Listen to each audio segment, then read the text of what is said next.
Jangan lupa subscribe YouTube channel Metro TV News dan jangan lupa nyalakan notifikasinya.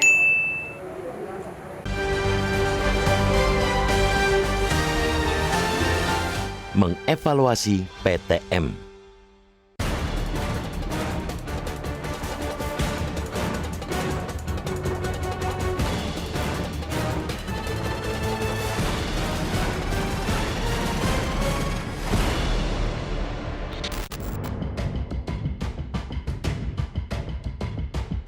Saat pembelajaran tatap muka atau PTM 100% di sekolah dimulai pada awal Januari 2022, sebetulnya pada waktu bersamaan Indonesia sudah mulai berjuang menahan serbuan COVID-19 varian Omikron.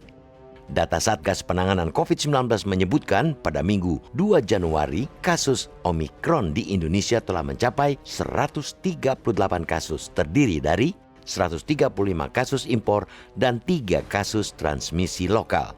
Artinya, pemerintah pasti tahu betul risiko yang mesti dihadapi ketika tetap memutuskan membuka 100% sekolah secara tatap muka meski situasi sedang tidak bersahabat. Dengan prasangka yang baik, publik, terutama para orang tua siswa punya keyakinan bahwa pemerintah pasti sudah menyiapkan langkah-langkah antisipasi seandainya Omikron menyebar di tengah proses PTM berlangsung. Dalam SKB 4 Menteri yang menjadi dasar hukum pelaksanaan PTM pun disebutkan bahwa moral keputusan bersama itu ialah keselamatan warga satuan pendidikan merupakan hukum tertinggi. Kiranya itu juga telah meningkatkan prasangka baik masyarakat terhadap kesiapan pemerintah melindungi lingkungan sekolah dari ancaman Omikron atau bahkan varian COVID-19 yang lain. Untuk menjawab keyakinan dan prasangka baik publik tersebut, kata kuncinya ialah evaluasi secara kontinu, konsisten, dan menyeluruh. Selama 2 minggu PTM berjalan, upaya pencegahan dengan mengutamakan disiplin terhadap protokol kesehatan sudah terus dilakukan. Namun, faktanya memang masih ada pelanggaran dan lemahnya pengawasan di sana-sini. Puncaknya, sejumlah kasus penularan pun ditemukan, terutama di DKI Jakarta yang melibatkan 10 sekolah dari jenjang SD hingga SMA, yang membuat mereka mesti menghentikan aktivitas PTM untuk sementara waktu. Memang, Dinas Pendidikan DKI Jakarta berdalih rasio keterpaparan COVID-19 di sekolah masih sangat kecil.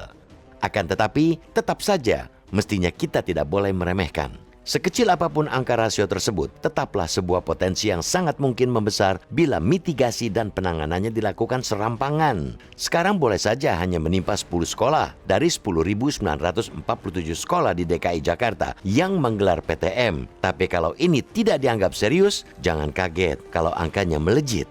Karena itu, evaluasi menjadi hal mutlak. Pelaksanaan PTM harus dievaluasi setiap hari. Pada saat yang bersamaan, pihak sekolah terus bekerja sama dengan Dinas Kesehatan setempat untuk melacak kasus secara aktif di sekolah.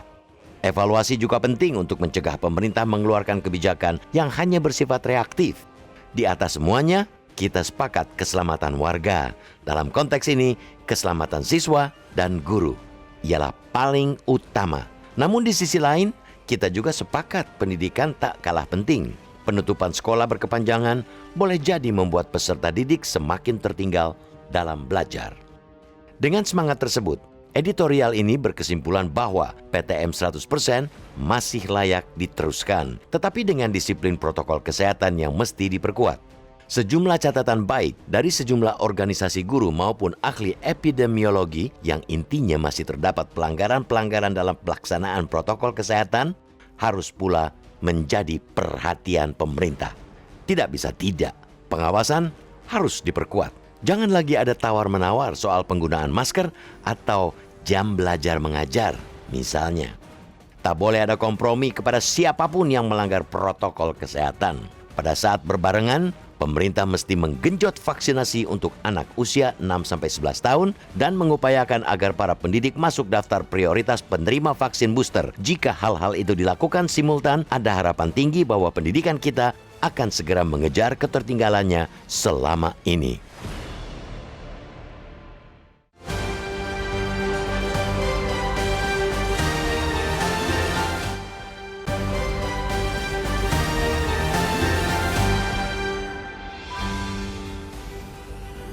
Terima kasih pemirsa, Anda masih bersama kami di Editorial Media Indonesia. Dan Mas Eko, kita mau bertanya dulu Mas, kita saat ini sudah tersambung lewat saluran telepon dengan Komisioner KPAI, Retno Listiarti.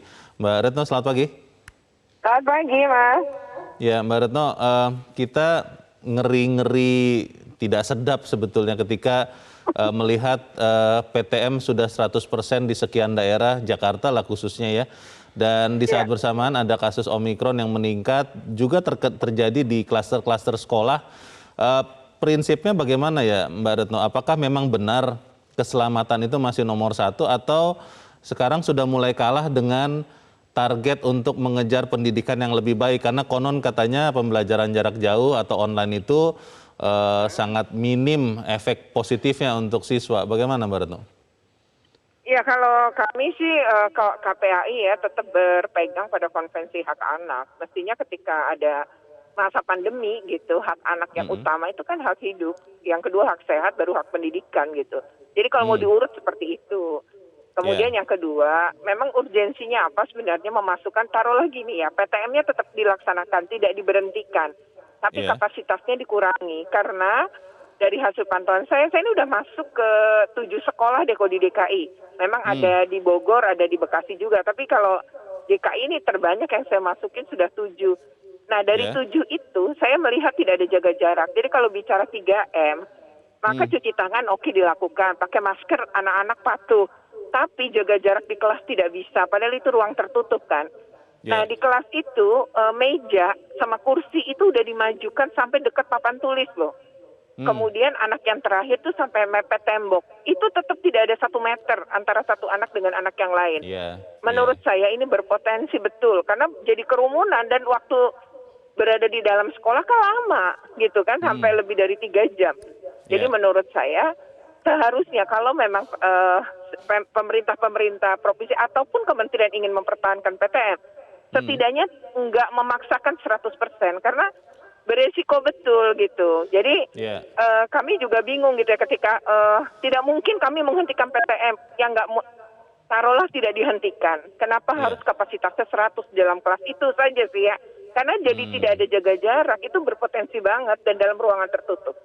Ya, ini sebetulnya Dinas Pendidikan atau Kementerian Pendidikan sudah melihat hal ini tidak sih Mbak Retno? Atau mereka sudah tahu tapi ya sudahlah kita jalankan saja, nanti sampai ada kasus baru kita tutup. Nanti kalau kasusnya provinsi ya sudah kita tutup lagi provinsinya. Prinsipnya begitu atau bagaimana sebenarnya Mbak Retno? Ya kalau seperti itu berarti mempertahankan nyawa anak-anak ya. Kalau dan kesehatan anak-anak, kalau menurut kami harusnya tidak seperti itu. Karena kan sifat dari virus ini kan berbeda. Nah apalagi kalau Omikron yang daya tularnya menurut hasil penelitian para ahli kan 70 kali lipat misalnya dari Delta. Nah, kalau misalnya walaupun ini adalah bergejala ringan katanya Omikron, tapi kalau jumlah anak-anak yang sekolah ini tertular dalam jumlah banyak dalam satu wilayah, saya rasa layanan kesehatan kolaps juga gitu. Jadi sebenarnya jangan melihat misalnya gini, dari 10.000 lebih hanya 15, nggak begitu ngelihatnya gitu. Bahwa terjadi penularan. Kalau terjadi penularan, terjadi kasus, maka harusnya dievaluasi. Ini celahnya di mana, bolongnya di mana? Apakah ketika pulang sekolah anak-anak nongkrong? Karena kami dapat laporan juga ini baru-baru ini. Jadi katanya satu motor bertiga tidak pakai masker anak-anak sekolah itu, kemudian nongkrong. Nah ini ya, menurut saya kan ada celah yang harusnya dipelajari bersama oleh daerah. Oke, Mbak Retno, yang dikhawatirkan katanya oleh Menteri Pendidikan adalah learning loss karena PJJ itu sangat tidak efektif katanya. Nah, yang paling praktikal, yang paling bisa kita lakukan saat ini untuk PTM ini seperti apa Mbak Retno? Apakah terus saja lanjut kalau ada kasus ya tutup per sekolah yang ada kasus atau ditunda dulu atau dibagi 2 shift atau seperti apa Mbak Retno? Iya, kalau menurut saya misalnya nggak usah berpikir bahwa ini akan ketertinggalan gitu. Nah kalau tertinggal gitu ya, saya rasa kalau kita berbicara itu kan berarti pemenuhan hak pendidikan dan katanya akan terjadi learning loss gitu ya. Apakah bisa juga mengejar itu ketika harus 100% tapi dengan dikduknya orang tua, anaknya akan kena atau tidak gitu. Nah, menurut saya kalau anak tetap sehat, tetap hidup, dia nanti ketertinggalannya tetap bisa dikejar gitu ya. Itu Iya, pertama. Yang iya. kedua, menurut saya kalau sistem 2 shift memang sempat disebutkan oleh Pak Gubernur Ganjar ya. 2 shift ini berarti gurunya itu juga harus dipertimbangkan. Yang ketiga adalah kondisi yang seperti sekarang ini di mana Indonesia diperkirakan akan memasuki istilahnya yang ketiga ya. Kalau kemarin kita yang kedua, sekarang mau yang ketiga. Kalau menurut saya ini harusnya kan diantisipasi dengan pencegahan. Nah, pencegahan itu menurut saya adalah kenapa harus memaksakan sih dengan SKB 4 Menteri, kementerian ini memaksakan harus 100% gitu. Dan seolah-olah kalau 100% lagi pandemi ini nggak apa-apa, yang penting adalah 3M. Buktinya nggak terjadi 3M kok. Karena jaga jaraknya tidak ada. Ketika pulang sekolah, lebih gila lagi dari pengamatan kami. Jadi begitu pulang sekolah, kelas yang pertama belum dijemput sebagian. Kelas yang kedua keluar, belum dijemput sebagian, tertumpuk itu. Tidak ada jaga jarak, begitupun para penjemput nggak ada jaga jarak. Menurut saya ini beresiko karena 100%-nya tadi kan. Jadi dikurangi. Kalau ingin kementerian, pemerintah provinsi, pemerintah daerah ingin tetap ada tatap muka, coba jaga jaraknya diperhitungkan sehingga paling tidak 50% dengan waktu yang diturunkan juga gitu. Karena kondisinya kan kita jangan sampai masuk fase ketiga nih, ledakan kasus. Kita kan menghindari itu ya. Baik, kita harap dan saya percaya betul apa yang kita diskusikan ini Mbak Retno didengarkan juga oleh Pak Nadiem, oleh Mas Menteri, dan juga para pejabat yang berwenang. Mbak Retno Listiarti, Komisioner KPAI, terima kasih sudah mencerahkan kami pagi ini. Selamat pagi. Pertanyaannya itu Mas Eko, PTM atau PJJ atau hybrid? Karena trennya sekarang beberapa hari belakangan ini ada sekolah-sekolah semakin banyak yang kecenderungannya malah meniadakan online, meniadakan PJJ. Karena merasa sudah aman sepertinya 100%. Bagaimana Mas Eko? Ya, kalau kita melihat alasannya dari Pemprov DKI kan ada sekitar 10.000 sekian lah sekolah di DKI. Kemudian yang ikut PTM itu 1,3 juta, gurunya 75.000. Jadi persentasenya yang kena Omikron itu 0, sekian. Tapi apapun itu, yang kena itu ya seperti yang dibilang Barno, nggak bisa dengan cuma 8, 15, 20 yang kena. Mereka tetap kena. Jadi apapun itu saya kira memang itu harus patut diwaspadai oleh sekolah maupun dinas pendidikan maupun pemerintah. Nah, mereka orang tua murid yang tidak ingin anaknya sekolah, sebetulnya ada hotline-nya.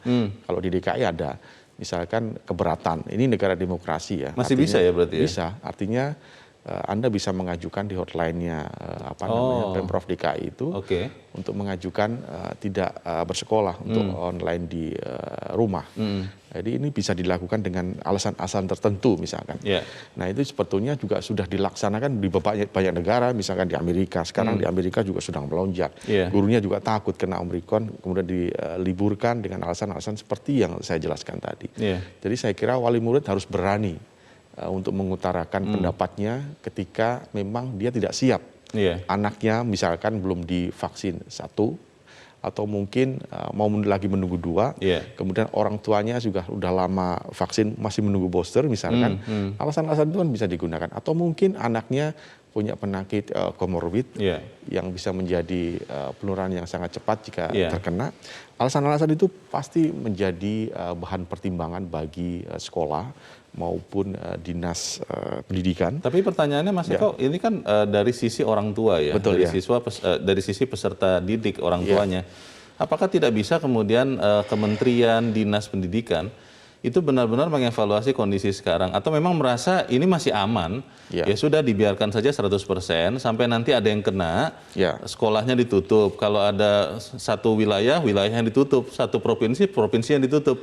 Atau memang dari sekarang sebaiknya ya sudah kita turunkan dulu saja 75% misalnya atau 50% supaya tidak terjadi yang diperkirakan puncak ketiga itu. Ya, untuk sementara alasannya buka tutup, Leo. Artinya begini, ketika ada sekolah yang terpapar, pasti ditutup untuk sementara sekitar 14 hari. Kemudian tracking anak-anak yang kena, kemudian orang tua dan lain-lain lah mereka yang berada di lingkungan sekolah itu. Jadi buka tutup itu yang sekarang mungkin ada di benak pemerintah maupun di Kementerian Pendidikan. Nah, ini menurut saya juga bisa berbahaya jika kemudian penularannya sangat cepat, Leo, di sana. Kalau kita lihat kalau Omikron berbeda dengan Delta. Omikron cepat sekali. 8 20, bahkan sekarang sudah ada sekitar 1.000 di DKI. Betul tingkat keterisian di rumah sakit sekarang baru 12%. Memang masih jauh, masih banyak sekali ketersediaan di rumah sakit Tapi ini bukan menjadi alasan sebetulnya bagi pemerintah maupun sekolah maupun dinas kesehatan maupun pendidikan untuk terus mengevaluasi. Baik. Di bagian berikut kita nanti akan coba mengusulkan mungkin ya Mas Eko, seperti apa sih bentuk yang paling ideal, bukan ideal, paling real lah ya, karena yang ideal itu mungkin belum akan terjadi, supaya kemudian siswa kita tetap aman. Kita tapi harus jeda dahulu dan pemirsa tetap bersama kami, Editorial Media Indonesia segera kembali.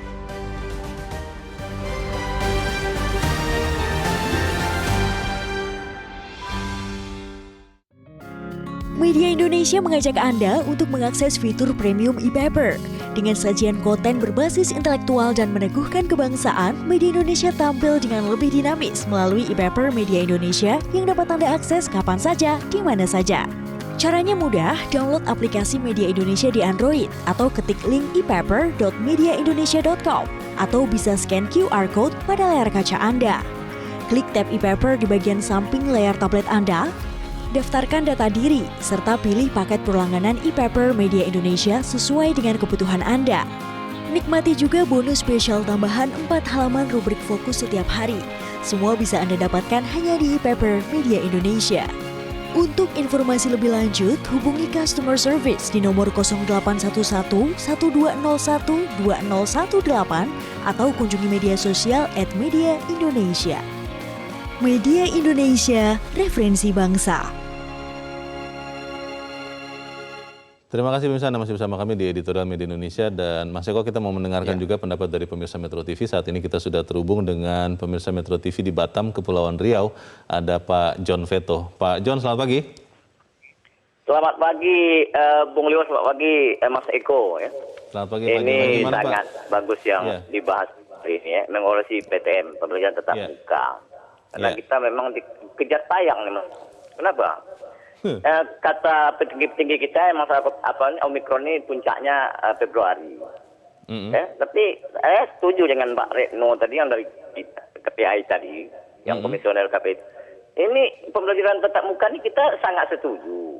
Cuma di rumah sekolah tuh anak murid itu pelajaran memang patuh, Mas. Patuh, sangat patuh dia, taat. Ya. Cuma di luar, cobalah kita bayangkan. 2 tahun mereka tidak berkumpul curi-curi. Sekarang dia berkumpul.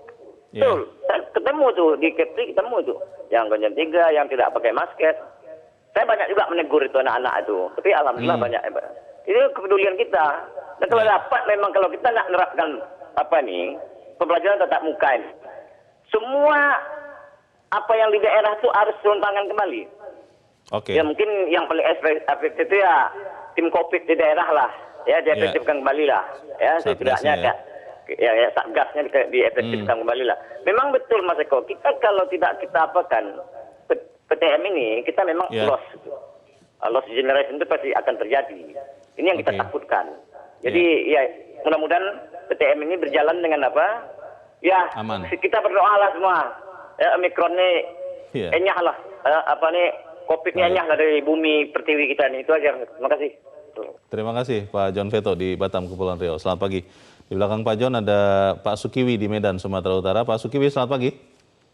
Ya, selamat pagi Bung Leo dan Mas Eko. Selamat pagi Metro TV. Selamat pagi. Silakan Pak Sukiwi, pendapat Anda Pak. Ini judulnya sangat bagus, mengevaluasi PTM. Ya, masalahnya yang kita lihat sekarang, apakah sungguh-sungguh evaluasi ini dijalankan? Kenyataan yang kita lihat di lapangan, saat ada petugas ataupun pejabat, kalau datang ke sekolah, baru disitulah serius. Tapi begitu balik kanan, petugas dan pejabat itu sudah pergi, ya sudah lagi. Seperti biasa, nggak ada peduli lagi. Inilah yang sering kita jumpai di lapangan. Kedua lagi, Menteri Kesehatan sudah nyatakan bahwa Jakarta merupakan medan perang pertama untuk Omikron. Ya, berarti medan perang. Kita sudah tahu namanya medan perang itu kan sudah berbahaya. Kenapa Menteri Pendidikan dengan Menteri Kesehatan tidak ada koordinasi ataupun evaluasi? Ya, hari-hari ini kita lihat di Jakarta peningkatan Omikron itu semakin meningkat. Kemarin aja 800-an, kemarin lagi itu 1000-an. Ini kan sangat berbahaya. Ya, kalau anak-anak kok dikorbankan untuk adakan PTM. Ya, anak-anak ini kan jangan dikorbankan. Kenapa juga tadi Mas Eko katakan, kenapa mahasiswa sampai hari ini ya tidak PTM itu tidak laksanakan. Kalau mahasiswa itu kan lebih mudah diatur. Kita tahu mahasiswa sudah rata-rata sudah vaksin. Dewasa ya. Anak-anak ini kan lebih sulit. Kenapa anak-anak jadi ujung tanduk di depan untuk menghadapi perang? Ya, kenapa yang mahasiswa ini enggak ada PTM? Nah, ini kan paradoks. Jadi harapan kami evaluasi ini harus benar-benar dijalankan. Jangan hanya sekedar. Terima kasih. Terima kasih Pak Sukiwi di Medan, Sumatera Utara. Selamat pagi. Di belakang Pak Sukiwi ada Ibu Indra di Cirebon, Jawa Barat. Bu Indra, selamat pagi. Selamat pagi Bung Leonard Satmosir dan Bung Eko Rahmawanto. Assalamualaikum warahmatullahi wabarakatuh, Metro TV. Waalaikumsalam warahmatullahi wabarakatuh. Silakan Bu Indra, bagaimana Bu evaluasi PTM nih Bu? Ya, memang virusnya juga tak bisa diduga. Ya, jadi kalau keputusan bersama 4 menteri seakan-akan peraturannya berganti-ganti, ini perlu kita apresiasi juga untuk memulai kehidupan normal dengan menghadapi COVID-19 ini. Nah, kuncinya setiap yang terkait harus sigap menghadapi aturan yang berubah-ubah ini. Harus cepat tanggap. Nah, untuk ilmu yang didapat, Bung Leo, tenaga kependidikan yang sigap itu punya berbagai metode untuk mengajar online juga, apalagi dibantu dengan orang tua yang penuh perhatian. Insya Allah ilmu sih malah bisa lebih dari pelajaran tatap muka. Nah, yang hilang kan hanya pergaulan anak-anak didik itu dengan sebayanya. Nah, sementara tadi Bu Retno juga mengatakan dalam hal ini pelanggaran prokes itu masih terjadi. Kesimpulan dari keseluruhan tadi komentator ke-1, kedua juga, wah, saat berangkat sekolah, saat di sekolah pun, ataupun saat pulang sekolah. Jadi kalau orang tua mohon untuk anaknya tidak berangkat dulu, itu semestinya diizinkan ya. Nah, gitu. Karena puncak dari Omikron ini katanya Februari 2022. Nah, kenapa semuanya ini tidak dilaksanakan saja mulai Maret? Mungkin vaksinasi juga sudah menjangkau seluruh masyarakat kita. Itu yang mungkin bisa saya sampaikan. Assalamualaikum warahmatullahi wabarakatuh. Waalaikumsalam warahmatullahi wabarakatuh. Terima kasih Bu Indra di Cirebon, Jawa Barat. Usulannya konkret, mulai Maret saja katanya. Kita masih ada pemirsa Metro TV, kali ini dari Temanggung, Jawa Tengah. Ada Pak Sukarwan. Pak Sukarwan, selamat pagi. Selamat pagi Metro TV. Selamat pagi Pak Sukarwan. Bagaimana Pak pendapat Anda Pak evaluasi PTM ini? Silakan Pak Sukarwan. Ya, kalau pertemuan tatap muka untuk dievaluasi, ya seperti apa yang disarankan Ibu itu, kalau anak-anak sudah selesai divaksinasi, sudahlah masuk total saja, nggak usah takut-takut. Kalau Omikron, COVID-19, kalau kitanya berani, dia yang takut. Seperti mental Mike Tyson, kalau petinjunya ditakuti kan sudah takut sendiri. Kalau kita berani, dia takluk sendiri. Jadi gitu aja, nggak usah tele-tele birokrasi macam-macam. Kalau anak-anak sudah divaksin semua, anak SD, SMP, SMA, udah masuk 100%. Kita yakin saja, Omikron apa itu harus takluk. Itu aja, kita yakin optimis. Sebagai orang beriman yakin gitu aja. Pak Sukarwan, masalahnya untuk anak-anak yang umur 6-11 tahun kan baru 1 kali suntik gitu Pak. Bagaimana itu Pak Sukarwan? Ya 1 kali suntik sekarang, tunggu jeda 1 bulan. Artinya sekarang masih Januari, Februari, target Maret selesai semua anak-anak se-Indonesia divaksin. 1 April sudah masuk tatap muka 100% seluruh Indonesia.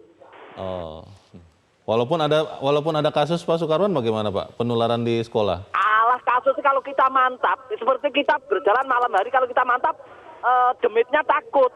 Kalau kita takut sama coronanya berani. Itu aja kita yakin sebagai orang beriman. Jadi ini anak-anak sudah rindu sekali untuk bersekolah. Iya, untuk datang ke gedung sekolah maksudnya ya, Pak Sukarwan ya?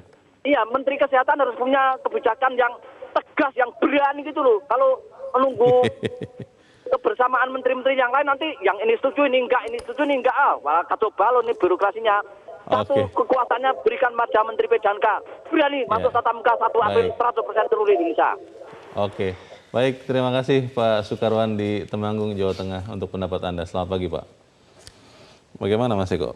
Kalau kita berani, virusnya takut kalau menurut Pak Sukarwan. Tapi sangat beragam pendapat dari pemirsa. Yang paling mungkin kita usulkan untuk kemudian tetap dilakukan itu seperti apa? Karena kalau evaluasi harian tapi itu dari kesadaran sekolah masing-masing, kok agak kurang bisa dipercaya ya, kalau saya merasa begitu. Bagaimana Mas Eko? Kalau usulan Pak Sukarman tadi kan kalau di dunia militer kan musuhnya kelihatan. Ini nggak kelihatan, tapi ada. Jadi nggak bisa kita deteksi kecuali dengan PCR. Nah, terkait dengan evaluasi harian, memang evaluasi harian itu jangan ada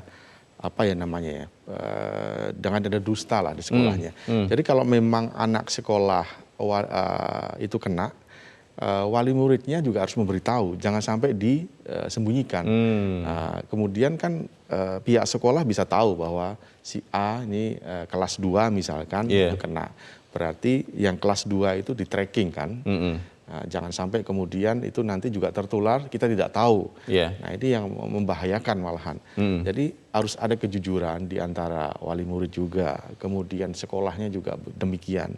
Jadi ketika sudah ada yang di situ kena, ya otomatis dengan aturan yang ada diliburkan dulu selama 14 hari. Kemudian boleh lagi kembali masuk sekolah. Ini yang aturan yang sebetulnya sudah harus diterapkan kepada sekolah-sekolah yang terkena.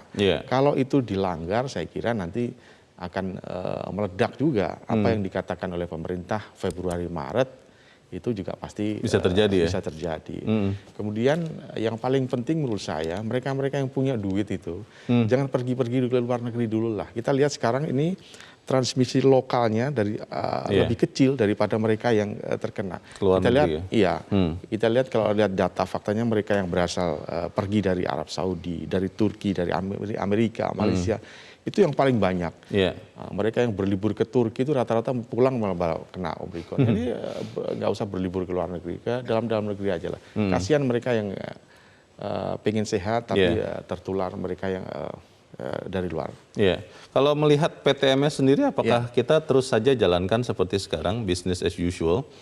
Tunggu ada kasus, kemudian ditutup dulu sekolahnya. Kalau ternyata satu provinsi yang kena, tutup dulu provinsinya. Kalau nanti yang kena satu Indonesia, ditutup seluruh Indonesianya. Atau seperti apa? Apakah memang tidak lebih baik tadi menurut beberapa pemirsa, ya dikurangin dulu saja? Menurut Mbak Retno juga itu susah untuk 100% karena kapasitas kelasnya juga kan sangat terbatas. Itu tidak mungkin antara saya dan Mas Eko kalau kita siswa itu lebih dari sama dengan 1 meter, pasti nempel-nempel. Betul, kalau saya sih setuju dengan Mbak Retno tadi ya. Artinya memang PPKM ini harus dievaluasi terus. Februari Maret puncaknya. Mereka belum pada vaksin baru pertama, yang kedua juga belum. Kalaupun dipaksakan, tentu prokesnya harus ketat betul. Jangan sampai kemudian kendor timbul klaster baru di sekolah itu. Jadi yang realistis sebetulnya adalah di bulan April. Ini setelah puncaknya Omikron di Februari Maret, kemudian vaksinasi di anak-anak usia 6 sampai 11-12 itu sudah mulai di dosis kedua. Nah ini lebih aman menurut saya. Tapi alasan pemerintah kan kita tidak bisa pungkiri juga, mereka yang sering online ini pasti akan tertinggal lah jauh. Lost generation-nya juga pasti akan terjadi. Tapi ada plus minusnya menurut saya. Jadi kalaupun dipaksakan masuk PPKM 100%, ya tentu prokesnya harus diperketat daripada yang sudah-sudah. Oke, kita harus jeda dahulu Mas Eko dan pemirsa tetap bersama kami. Editorial Media Indonesia akan segera kembali selepas jeda berikut ini.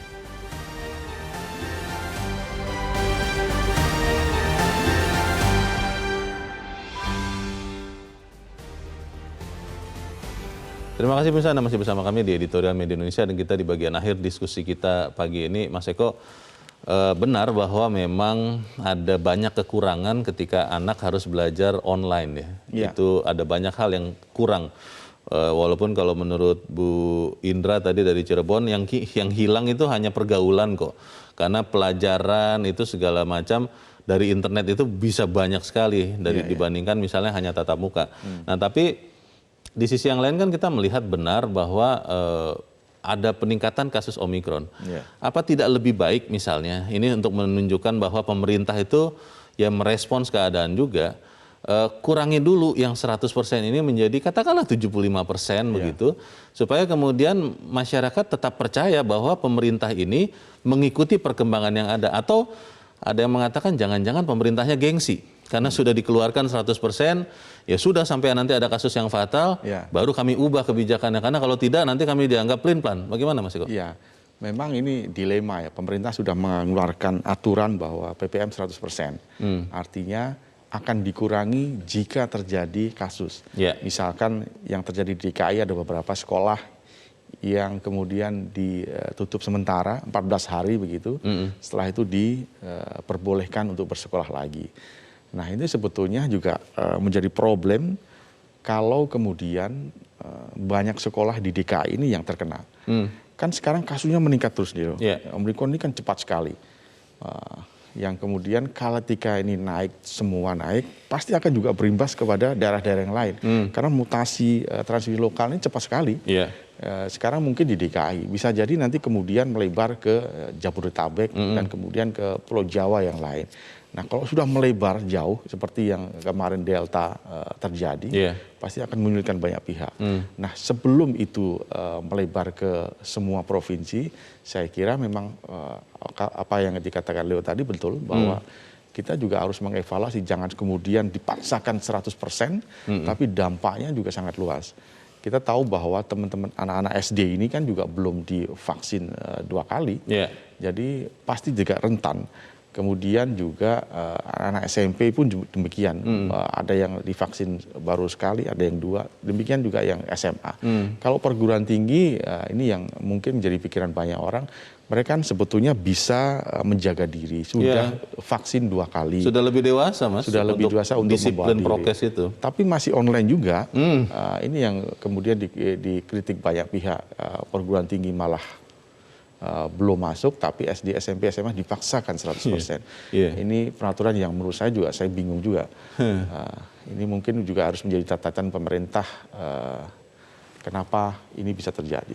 Tadi Pak Sukiwi mempertanyakan soal itu soalnya. Tadi Pak Sukiwi mengatakan apakah kemudian antara Menteri Kesehatan yang sudah memprediksi bahwa Februari akan ada kasus yang banyak, puluhan ribu, ada yang bilang 60 ribu, ada yang bilang berapa puluh ribu, itu tidak berkoordinasi dengan Menteri Pendidikan yang tetap saja menerapkan kebijakan pembelajaran tatap muka sepenuh-penuhnya begitu. Ini kan akhirnya Pak Sukiwi berpikir, dan mungkin banyak juga masyarakat yang berpikir seperti itu. Bagaimana Mas Eko? Ya, saya kira kalau koordinasi antar kementerian sudah pasti ada. Kemudian kan ada koordinatornya di PPKM ini. Kalau di Pulau Jawa Pak Luhut, di luar Pulau Jawa Pak Erlangga. Kemudian juga pasti ada rapat koordinasi di tingkat lebih tinggi ketika ada presiden dan wakil presiden soal rakor ini. Jadi pasti akan diputuskan. Saya kira ini berjenjang dan antar kementerian pasti tahu. Jadi ketika sudah diputuskan A misalkan, saya kira 2 kementerian ini juga sudah pasti tahu. Cuma memang kadang-kadang membingungkan. Apa yang seperti diutarakan Pak Sukiwi tadi, banyak juga orang yang mengatakan hal yang sama. Nah, saya kira mungkin evaluasi ke depan jangan sampai kemudian menimbulkan banyak pertanyaan dari masyarakat menurut saya.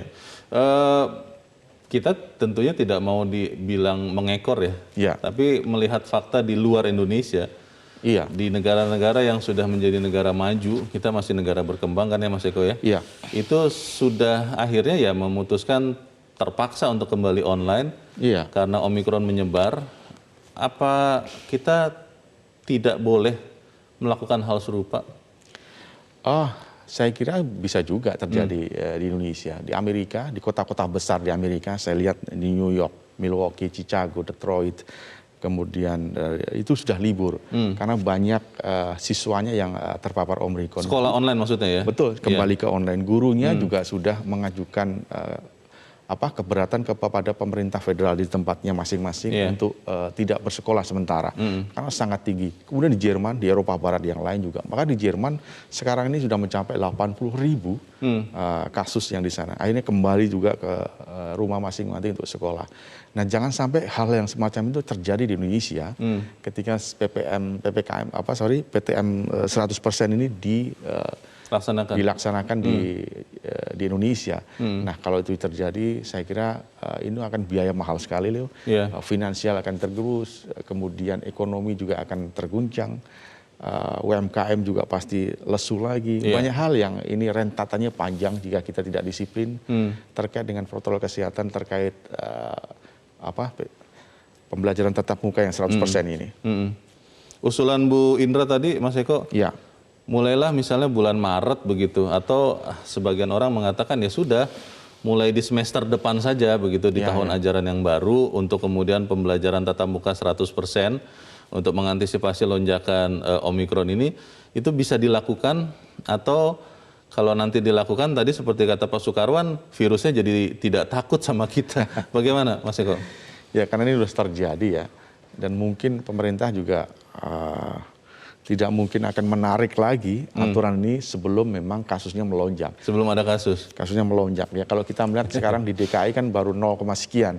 Artinya memang pemikiran pemerintah DKI terutama itu membolehkan tatap muka 100% itu memang realistis untuk saat ini. Tapi ketika melonjak nanti ya pasti terjadi evaluasi lah menurut saya.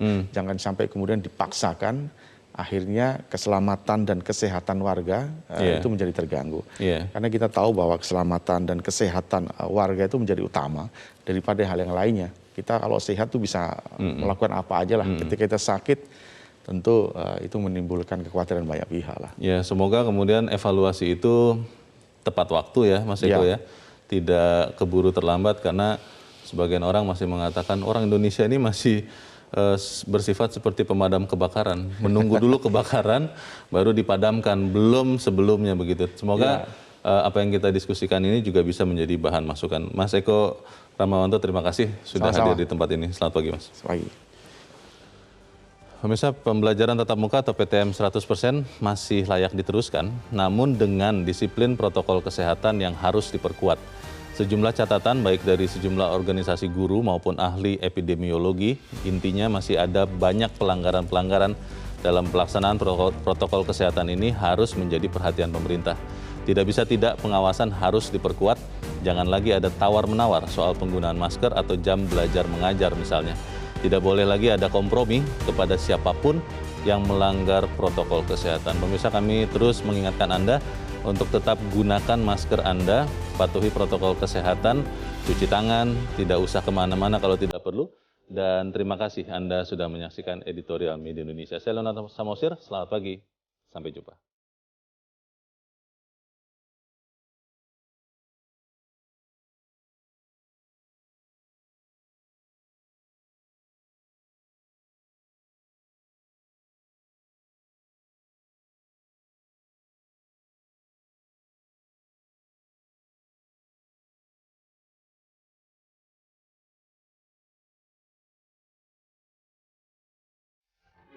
Metro TV